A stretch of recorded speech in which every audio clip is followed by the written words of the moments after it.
14 নম্বর প্রশ্ন শেষ হয়ে যাচ্ছে।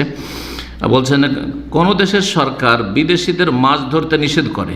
এই ভাই কোন একটা বিশেষ দেশের নাম নিয়েছে, সৌদি আরব নয়, অন্য কোনো দেশের, কিন্তু আমি দরকার নেই নাম নেওয়ার, সেই জন্য নাম নেই। বিদেশিদের মাছ ধরতে নিষেধ করে, কিন্তু স্থানীয়দের ধরার অনুমতি আছে। আমার মনে হয় যাদের লাইসেন্স আছে তাদের, কিন্তু দেশি আর বিদেশির পার্থক্য আছে, এরকমটা আল্লাহ আল্লাহ হইতেও পারে, আবার মানুষের তৈরি করা আইন। তারপরেও যদি কেউ মাছ শিকার করে তাহলে তার মাছ থেকে উপার্জিত রুজি কি হালাল হবে? সরকারের আইন অমান্য করা গুনহার কাজ।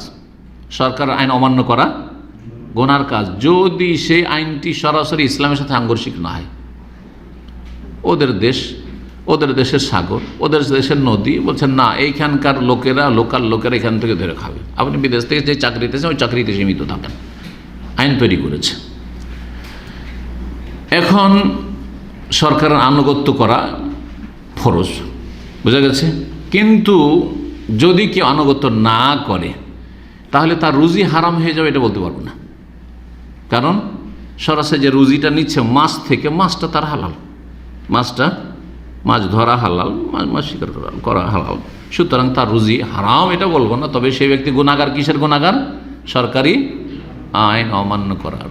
ঠিক ওই রকম ফুটপাতে কেউ বিক্রি করে নিল, ধরেন এখানে কি নিষেধ নাই, কিন্তু আতর বিক্রি করে নিল, তাহলে যদি এই মাছ ধরা হারাম, মাছের রুজি হারাম হয়ে যায়, তাহলে তো আতর বিক্রি করে ওই রুজি হারাম হয়ে যাবে, বোঝা গেছে। কিন্তু সে নাজায়েজ কাজ করছে এবং সে গুনার কাজ করছে, আর তারপরে সে রিস্কি, ঝুঁকিপূর্ণ কাজ করছে। নিজের রুজিকে হয়তো নিজে আঘাত করবে, এমন সময় ধরা খেয়ে যাবে। থাকলে যদি বৈধ কাজ করতো তো তার রুজিতে আল্লাহ কত বরকত দিত, আরও 10 বছর চাকরি করতো। কিন্তু সে এমন এক্সিট লেগে গেল যার জীবনে ঢুকতে পারবেন না। এরকম হচ্ছে না।